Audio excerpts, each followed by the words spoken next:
here is Zuckerberg, right? Mr. Zuck himself, the Lizard King. He decides he's going to rebrand his company. Okay? He's going to be named Meta. Right? How meta. And this guy is so focused on VR, AR, every type of R you can imagine. Right? It's so strange. This guy is so weird. Okay, so let me bring it to Chrome. So here's the Zuck. Right? We're going to watch the video and we're going to react to his explanation of the metaverse. This is from the live stream, by the way. You guys ready? It is time for us to adopt a new company brand to encompass everything that we do. To reflect who we are and what we hope to build, I am proud to announce that starting today, our company is now Meta. Our mission remains the same. It's still about bringing people together. Our apps and their brands, they're not changing either. Oh, yeah, that's all we need to know. Yep. And roll credits. So, yeah, so their whole game plan, I watched this video before. Their whole game plan is just to rebrand the way their company is perceived and the direction of their company, while keeping everything else that they've already made completely intact, right? Not changing anything. And we are still the company that designs technology around people. Great. Hey, and welcome to Connect. Today, we're going to talk about the metaverse, starting with the most important experience of all. Bro, my guy looks like... Okay, so I don't know why, but the vibe that I'm getting is... I'm getting that... I feel like he's talking, but I'm feeling like I'm watching a dubbed version of him talking. Does that make sense? Like, when he talks, I feel like he's speaking a different language. But, like, someone's dubbing over the words for him. Does that make sense? Connecting with people.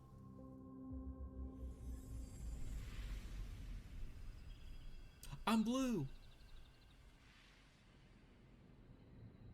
Imagine you put on your glasses or headset and you're instantly in your home space. It has parts of your physical home recreated virtually. It has things that are only possible virtually. And it has an incredibly inspiring view of whatever you find most beautiful. Hey, are you coming? Yeah, just gotta find something to wear. Oh, God. This is actually live footage of him in the mornings. Perfect. Oh, hey, Mark. Hey, what's going on? Hi. What's up, Mark? Whoa, we're floating in space? Uh-huh. Who made this place? It's awesome. Right? It's from a crater I met in LA. This place is amazing. Boz, is that you? Of course it's me. You know I had to be the robot, man. I thought I was supposed to be the robot.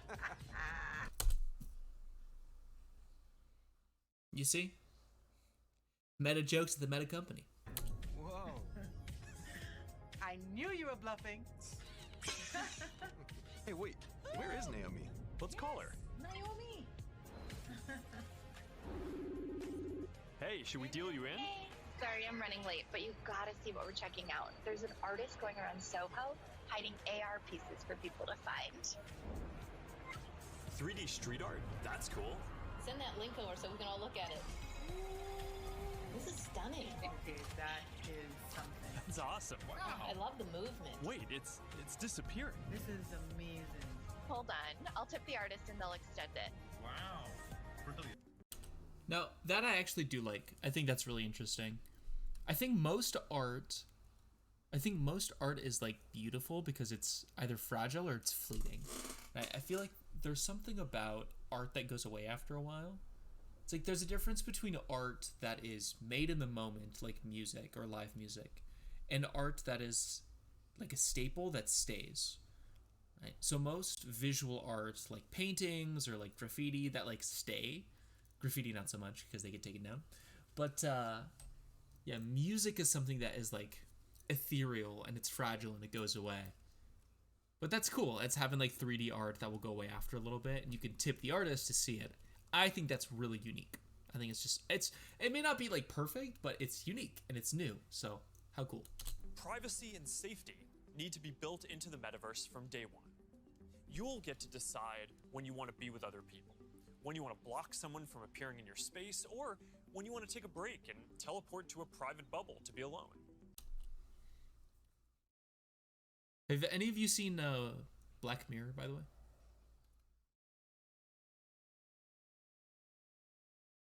You're going to be able to bring things from the physical world into the metaverse. Almost any type of media that can be represented digitally, photos, videos, art, music, movies, books, games, you name it. Now, lots of things that are physical today, like screens, will just be able to be holograms in the future. You won't need a physical TV, it'll just be a $1 hologram from some high school kid halfway across the world. And you'll be able to take your items and project them into the physical world as holograms in augmented reality too. One part of this is Horizon Home, which is our early vision for a home space in the metaverse.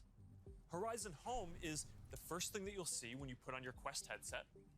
Today, there are already a bunch of options to choose from, and in the future, anyone will be able to create one.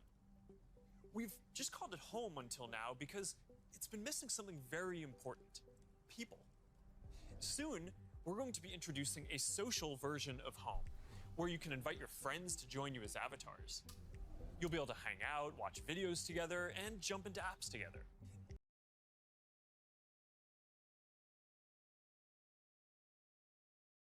This is Facebook's Second Life. I mean, what? That's what it is, right? We're gonna do Second Life, but let's do it better.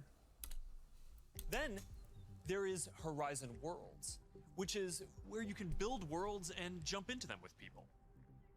Horizon is designed to make it possible for everyone to create, and we're already seeing people build some really interesting experiences, from creating new games together to throwing surprise parties in VR that family and friends around the world can join. Over the last year and a half, a lot of us who work in offices have gone remote. And while I miss seeing the people I work with, I think remote work is here to stay for a lot of people. So we're gonna need better tools to work together. Let's take a look at what working in the metaverse will be like. Now, from here on, in what he calls the metaverse, right? Because remember, I've seen the video. From here on in the video is mostly what I'm interested in, right? It's mostly the working from home.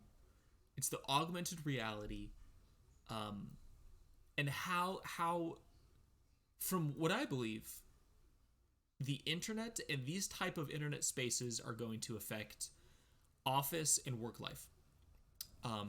Personally, if I had the chance to get some like actual augmented reality glasses, not just smart glasses, not the stupid Facebook Ray-Bans that only take pictures and do calling. No, I don't care about any of that. I want actual augmented reality glasses. If I can get those, I don't give a shit about anything else. If I'm being honest, if I'm being totally honest. Like, augmented reality glasses, give me a real life HUD and I'm happy forever. I will zuck your dick for a real life HUD. Imagine if you could be at the office without the commute. You would still have that sense of presence, shared physical space, those chance interactions that make your day all accessible from anywhere. Now imagine that you have your perfect work setup and you can actually do more than you could in your regular work setup. And on top of all that, you can keep wearing your favorite sweatpants. And as we've focused more on work, and frankly, as we've heard your feedback more broadly, we're working on making it so you can log into Quest with an account other than your personal Facebook account. We're starting to test support for work accounts soon, and we're working on making a broader shift here within the next year. Do you think Facebook would ever, like, truly give anonymity, though? I feel like for if people are asking for more anonymity and less, like, personalized experiences, do you think Facebook is ever going to really allow that? I feel like they're not. Like, I feel like they're actually not. I know this is a big deal for a lot of people. Not everyone wants their social media profile linked to all these other experiences, and I get that, especially as the metaverse expands. And I'll share more about that later. But I'm genuinely optimistic. And he never shares anything about that later. We know from the last couple of years that a lot of people can effectively work from anywhere. But hybrid is going to be a lot more complex. Look at those eyes, though. I'm a little creeped out by those. When some people are together and others are still remote. So giving everyone the tools to be present, no matter where they are, whether as a hologram sitting next to you in a physical meeting, or Very in a cool. discussion taking place in the metaverse, that's going to be a game changer. I think this could be very positive for our society and economy. Giving people access to jobs in more places, no matter where they live, will be a big deal for spreading opportunity to more people. Dropping our daily commutes will mean less time stuck in traffic and more time doing things that matter. And it'll be good for the environment. We plan to continue to... Maybe?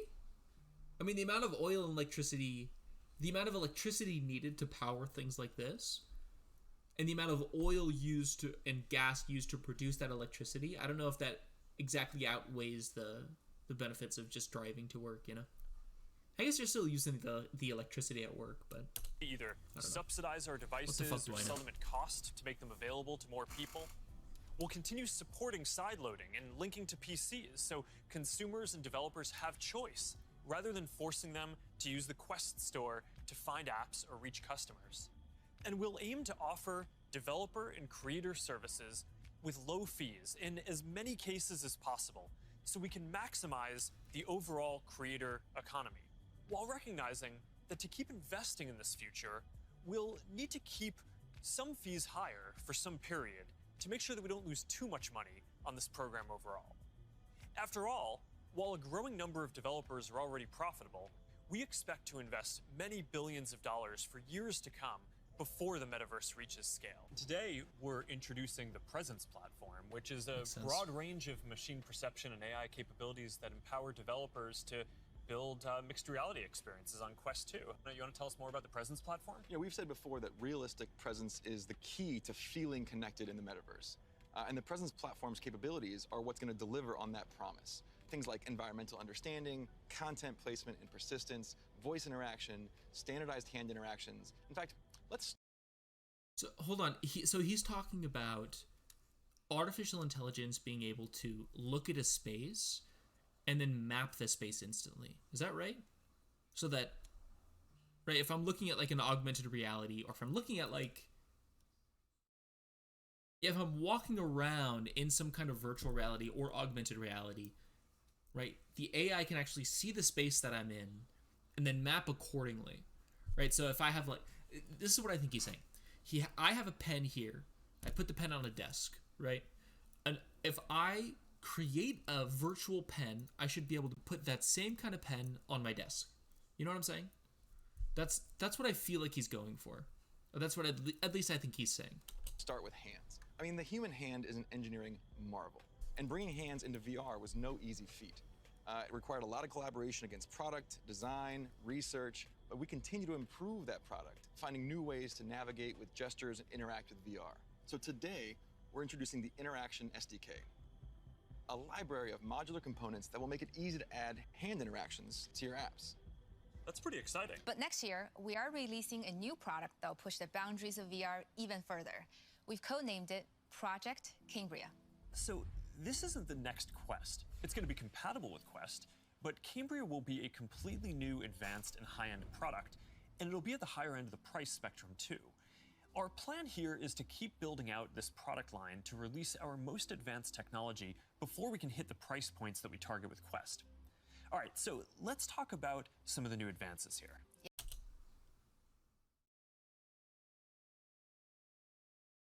Yeah, sure. There's a ton of new tech going into Cambria. For example, your avatar will be able to make natural eye contact and reflect your facial expressions in real time. That's this way, cool. people you're That's cool. interacting with will have That's really cool. a real sense of how you're actually feeling. It does Now, okay. For me, so far, that's the biggest part. That's the biggest part, right? It's the actual real-time facial expressions. I think is so interesting. I think it's so vital, right? If it gives life to a game. We have brain receptors that identify faces, right? We need to be able to see faces, see reactions in real time accurately. I don't know how accurate it is, but I think that's very important, and I really like that. mean building more sensors into a form factor that's comfortable to wear for a while. And because we want VR to be for everyone, We also have to make sure avatars represent a diverse set of human facial features and skin tones, as well as paying attention to things like glasses and beards that might get in the way of some of the sensors.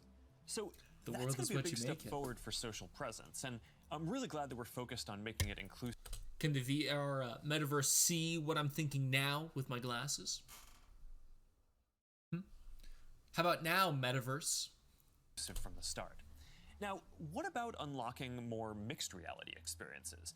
I mean, imagine Oh, here it working is. at your virtual desk with multiple Here it is. screens while seeing your real desk so clearly that you can pick up a pen and write notes without taking your headset off. Or, you're doing a workout with a virtual instructor in your living room. It's going to be so cool. We're already seeing the potentials of these kinds of experiences today as people are building for our pass-through API. But with Cambria, we'll be taking this to the next level with high-resolution, colored, mixed reality pass-through. We essentially combine an array of sensors with reconstruction algorithms to represent your physical world in the headset with Just make it clear. Just make it clear. What? They have they have like an array of sensors, an array of cameras on the outside. Just make it clear. Maybe? a sense of Maybe. depth and perspective. But the ultimate goal here is true augmented reality glasses, and we've been working on that too. And today, I want to show you an experience that we've been working on for Project Nazare, which is the Let's code go, name for our baby. first full augmented reality glasses. Here, you'll see you're chatting with friends on WhatsApp and planning a game night. You can select a game, it's and WhatsApp. then, as you walk over to your kitchen, you can easily just put your game onto the table and you're off. Zuck, stop with the games, okay? I want to be a tool for absolute mayhem, right? I want to be a force to be reckoned with the information at my eye tips, okay? That's the kind of experience that augmented reality will unlock. I don't give a shit. There's a lot of technical work to get this form factor and experience right.